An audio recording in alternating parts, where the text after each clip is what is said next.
Hello friends, welcome back to my channel. तो आज मैं आपको एक्सप्लेन करने वाला हूँ 2017 में रिलीज हुई हिंदी मूवी जिसका नाम है बेगम जान। तो चलिए विदाउट वेस्टिंग टाइम इस इंटरेस्टिंग मूवी का एक्सप्लेनेशन स्टार्ट करते हैं। तो मूवी स्टार्ट होती है एक कपल से जो बस में बैठ के कहीं ट्रैवल कर रहे थे।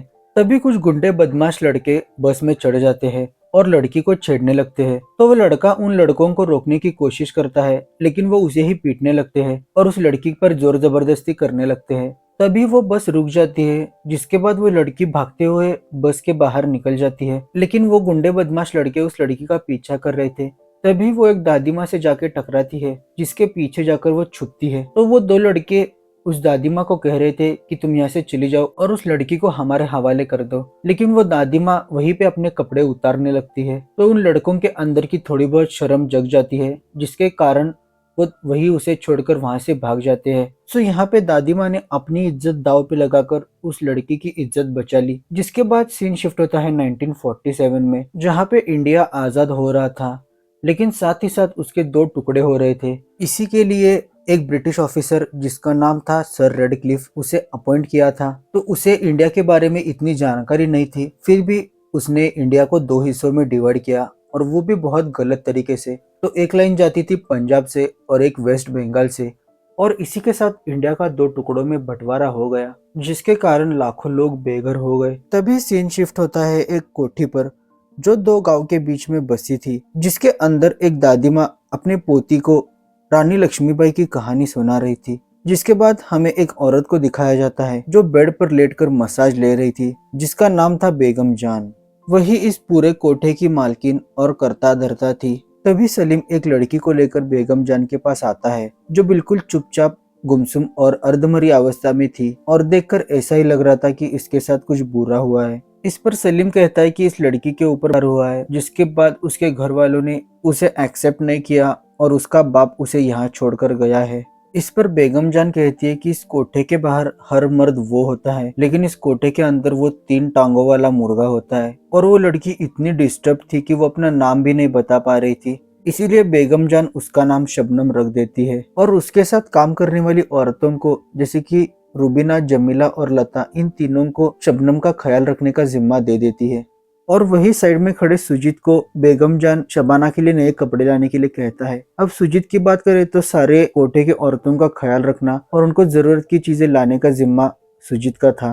कोठे पर और एक आदमी आया करता था जो लाडली का टीचर था, और उसे सब लोग मास्टर जी कहते थे। तो उसे इन सारी औरतों से लगाव था, इसीलिए वो उनसे मिलने आया करता था। लेकिन गुलाबों को मास्टर जी से कुछ ज्यादा ही लगाव था। जिसके बाद हम देखते हैं कि सारे लोग रेडियो पर समाचार सुन रहे थे। तभी आजादी की घोषणा की जाती है, जिस पर सारे औरतें खुश हो जाती है। लेकिन बेगम जान आराम से हुक्का पीते हुए बैठी थी। तब उसे मास्टर जी कहते कि आज हमारा इंडिया आजाद हो चुका है, तो तुम्हें जश्न मनाना चाहिए। लेकिन इस पर बेगम जान कहती है कि आजादी तो सिर्फ मर्दों को है, औरतों को तो गाली देने की भी आजादी नहीं है। अपने माँ बहन पे ही उन्हें गाली देनी पड़ती है।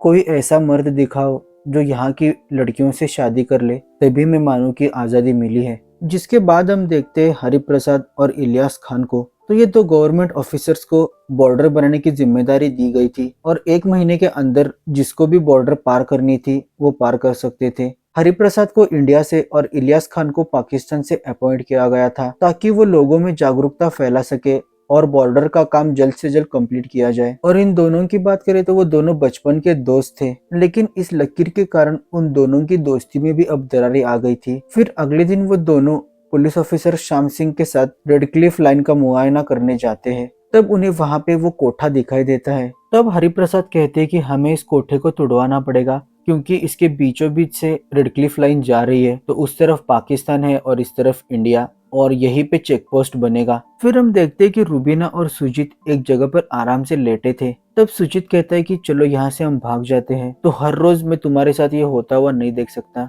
तो सुजीत रूबीना से बहुत प्यार करता था, लेकिन रूबीना कहती है कि ये जिस्म तो सिर्फ एक मांस का टुकड़ा है, इसके साथ लोग चाहे कुछ भी करे, लेकिन उसके अंदर की रूबीना सिर्फ तुम्हारी है। जिसके बाद सीन शिफ्ट होता है कोठे पर। तो वहाँ पे हरिप्रसाद और इलियास नोटिस लेकर बेगम जान के पास पहुंच गए थे और ये कोठा खाली करने के लिए कह रहे थे। लेकिन इस पर बेगम जान कहती है कि ये कोठा नहीं, हमारा घर है, और यहाँ पे हम कोई हिंदू मुसलमान नहीं देखते। यहाँ पे शरीर भी हमारा है और यहाँ पे मर्जी भी हमारी ही चलती है। इस कोठे के बाहर कोई कुछ भी तय कर ले, हम तो ये कोठा नहीं छोड़ेंगे। जिसके बाद वहाँ पे गर्मा गर्मी का माहौल हो जाता है और एक दूसरे को मारने के लिए रेडी थे।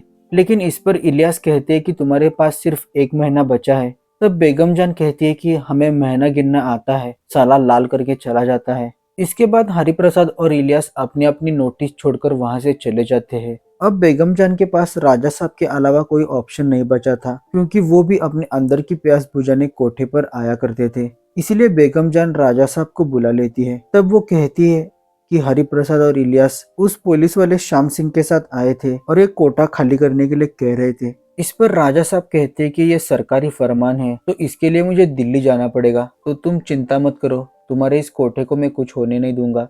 इसके बाद बेगम जान पूछती है कि आज किस लड़की को पेश किया जाए। तो इस पर राजा साहब कहते हैं कि तुम्हारे कोठे पर नई लड़की आई है और अभी तक तुमने मुझे बताया नहीं। तब बेगम जान बताती है कि वो नई लड़की है और अभी तक उसे हमने तालीम नहीं दी है। लेकिन राजा साहब कहते हैं कि तुम्हारे सारे खर्चे मैं उठाता हूँ, तो इस कोठे पे आने वाली नई लड़की पे सबसे पहला हक मेरा आता है और मैं उसके दीदार करूंगा। तो ना चाहते हुए भी बेगम जान को शबनम को राजा साहब के सामने पेश करना पड़ता है।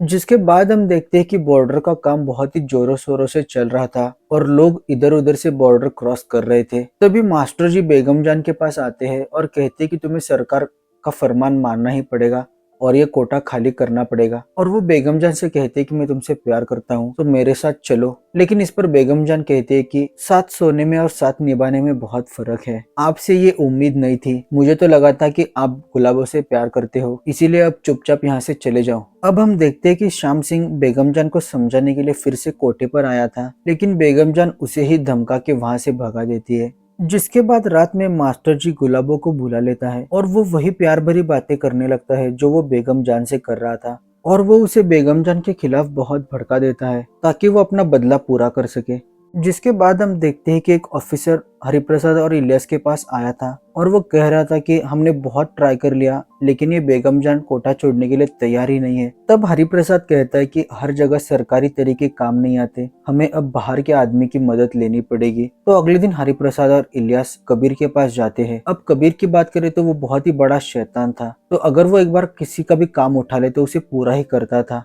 फिर हम देखते हैं कि कोठे की औरतें बड़े चाव से गांव वालों ने भेजा हुआ खाना खा रही थी। तभी बेगम जान के पास एक लेटर आता है, तो उसमें कबीर ने लिखा था कि तुम्हारे ही 2 कुत्तों का ये घोष है, तो अगर इससे भी मन नहीं भरा तो अगली बार किसे भेजूं। तो ये सुनने के बाद सारी औरतें उल्टी करने लगती है, क्योंकि वो 2 कुत्ते इनके बहुत ही दिल के करीब थे। तो ये देखने के बाद सलीम को भी बहुत बुरा लगता है और वो खुद को ही मारने लगता है और कहता है कि बच्चों का ख्याल रखना मेरी जिम्मेदारी थी और मुझसे गलती हुई है। लेकिन उसे बेगम जान रोक लेती है।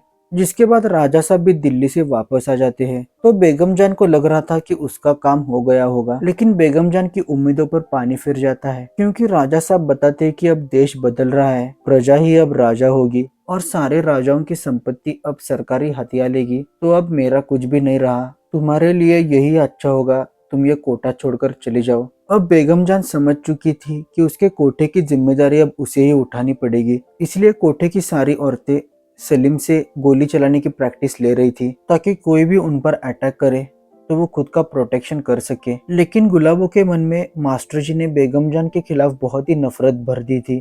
तभी हम देखते हैं कि सुजीत, रुबीना, लाडली बाजार आए थे, तो शॉपिंग करते करते उन्हें रात हो जाती है। तो सुजीत देखता है कि कबीर के आदमी उनका पीछा कर रहे हैं, इसीलिए वो चारों वहां से भागने लगते हैं और एक जगह जाकर छुप जाते हैं। लेकिन कबीर के आदमी उन्हें वहां पर घेर लेते हैं। तो सुजीत समझ जाता है कि कबीर अब उन्हें छोड़ेगा नहीं, इसीलिए वो उन तीनों को वहां से भगा देता है और खुद को कबीर के हवाले कर देता है। जिसके बाद कबीर उसे बेरहमी से मार देता है। तो कोठे की औरतों की सुरक्षा के लिए सुजीत ने अपनी कुर्बानी दे दी। जिसके बाद बेगम जान कहती है कि यहाँ पे हम सुरक्षित नहीं हैं, तो वो उन सारे औरतों को यहाँ से जाने के लिए कहती है। लेकिन वो सारी औरतें इसके लिए मना कर देती है और वो कहती है कि जब हमारे पास कुछ भी नहीं था तो आप ही ने हमें पनाह दी थी, तो हमारे लिए ये सिर्फ कोटा नहीं है, तो आप ही की तरह हमारे लिए ये भी घर है, तो इसे छोड़कर हम बिल्कुल भी नहीं जाएंगे और आपके साथ यहीं पे लड़ेंगे। लेकिन इस पर गुलाबो कुछ नहीं कहती, उसका तो कुछ और ही प्लान चल रहा था। इसीलिए वो रात में बेगम जान को एक चिट्ठी लिखती है और दीवार कूदकर मास्टर जी के साथ बाहर जाने लगती है। तभी वहां पे बेगम जान और सलीम आ जाते हैं, लेकिन वो उसे कुछ नहीं करती और जाने देती है। जिसके बाद मास्टर जी गुलाबो को एक घोड़ा गाड़ी में बैठा देते हैं जिसमें और 2 आदमी मौजूद थे। तो गुलाबो को समझ नहीं आता कि मास्टर जी क्या कर रहे हैं और वो पूछती है कि हमारी शादी का क्या। लेकिन इस पर मास्टर जी कहते हैं कि कोठे वालों के शौहर नहीं होते बल्कि खरीदार होते हैं। तो यहाँ पे हमें पता चलता है कि मास्टर जी ने जानबूझ कर गुलाबो को फंसाया था ताकि वो बेगम जान से बदला ले सके और वो कबीर के साथ ही मिले हुए थे। इधर बेगम जान को एहसास हो जाता है कि कुछ न कुछ गड़बड़ होने वाली है, इसीलिए वो सबको बंदूक लेकर रेडी रहने के लिए कहती है। लेकिन इस लड़ाई में वो लाडली और शबनम को नहीं रखना चाहती थी, इसीलिए वो लाडली की माँ को लाडली और शबनम को यहाँ से ले जाने के लिए कहती है। जिसके बाद हम देखते हैं कि कोठे के सामने वाले टापू पर कबीर ने अपना डेरा जमा लिया था और वहां से उसके आदमी बेगम जान की कोठी पर अटैक कर देते हैं। और इधर बेगम जान की सारी औरतें उसका जवाब दे रही थी, लेकिन वो एक कोठा चलाने वाली थी ना कि बंदूक चलाने वाली, इसीलिए वो उनका जवाब नहीं दे पा रही थी और एक एक करके सारी औरतें इंजर्ड होने लगती है। तभी हम देखते हैं कि जमीला अपनी लाडली और शबनम को लेकर जा रही थी। तभी वहां पे श्याम सिंह उन्हें रोक लेता है और वो अपनी पैंट उतारकर उनके सामने आ जाता है। लेकिन यहाँ पर जमीला हाथ जोड़कर रिक्वेस्ट कर रही थी कि हमें यहाँ से जाने दो, लेकिन श्याम सिंह नहीं मान रहा था। इसीलिए लाडली जमीला के सामने आ जाती है और वो खुद के कपड़े उतारने लगती है। तो ये देख के श्याम सिंह कहता है कि तुम मेरे बेटे की उम्र की हो और तुम ऐसा मत करो, लेकिन वो कुछ नहीं सुनती और सारे कपड़े उतार देती है। तो ये देख के श्याम सिंह को भी बहुत बुरा लगता है और शर्म के मारे वो उन्हें वहां से जाने देता है। तभी यहाँ पे हमें पता चलता है कि उस लड़की को बचाने वाली लाडली ही थी जो अब बूढ़ी दादी बन चुकी थी। तो उसने पहले अपनी माँ की जान बचाई थी और अब उस लड़की की। जिसके बाद हम देखते हैं कि गुलाबो उन 2 दरिंदों से पीछा छुड़ाकर मास्टर जी के पास आती है और उसका गला काट के मार देती है और उसकी भी वहीं पे मौत हो जाती है। अब कोठे की औरतें सारी घायल हो चुकी थी, इसीलिए कबीर के गुंडे कोठे के पास जाकर पेट्रोल से पूरे कोठे पर आग लगा देते हैं, जिसके कारण सारी औरतें बाहर आ जाती है। लेकिन अभी तक उन्होंने हार नहीं मानी थी, तो बाहर आकर भी उन सारे गुंडों से वो लड़ने लगती है। तभी कबीर के गुंडे सलीम के ऊपर पेट्रोल डालकर उसे जला देते हैं, लेकिन बेगम जान उसे तड़पता हुआ नहीं देख सकती, इसीलिए वो उसे गोली मारकर मौत की नींद सुला देती है। जिसके बाद कबीर हरिप्रसाद और इलियास से कहता है कि तुम्हारा काम तो मैंने कर दिया है और किए हुए काम की कीमत लेने मैं कोठे के पास जा रहा हूँ। तभी बेगम जान, रुबीना, लता और 2 औरतें कोठे के बाहर कोठे को जलता हुआ देखती है। तो अब उन्हें पता था कि उनका जिंदा अब मुश्किल है, क्योंकि अगर अंदर चली जाएंगी तो मारी जाएंगी और अगर बाहर रहेंगी तो कबीर भेड़िए की तरह उन्हें खा जाएगा। इसीलिए वो डिसाइड करते हैं कि वो कोठे के अंदर ही अपनी जान दे देंगे। और ये सब नजारा हरिप्रसाद और इलियास ऊपर से देख रहे थे, तो उन्हें अब पता चल गया था कि उन्होंने बहुत बड़ी गलती कर दी है जिसकी माफी उन्हें कभी भी नहीं मिलेगी। फिर सारी औरतें दादी माँ के पास चली जाती है और एक लास्ट कहानी सुनाने के लिए कहती है। तब दादी माँ उन्हें पद्मावती की कहानी सुनाती है कि किस तरह से उसने अपना मान सम्मान बचाए रखने के लिए आग में कूदकर अपनी जान दी थी। तो उसी तरह से इन सारी औरतों ने भी अपने मान सम्मान के लिए अपनी जान दे दी। जिसके बाद हम देखते हैं कि इलियास भी ये सदमा बर्दाश्त नहीं कर पाता, जिसके कारण वो अपनी जान दे देता है और यहीं पे हमारी बेगम जान मूवी एंड हो जाती है। सो आपको ये मूवी कैसी लगी जरूर मुझे कमेंट सेक्शन में बताना और अच्छी लगी होगी तो मेरे चैनल को जरूर सब्सक्राइब करना। Thanks for watching the video.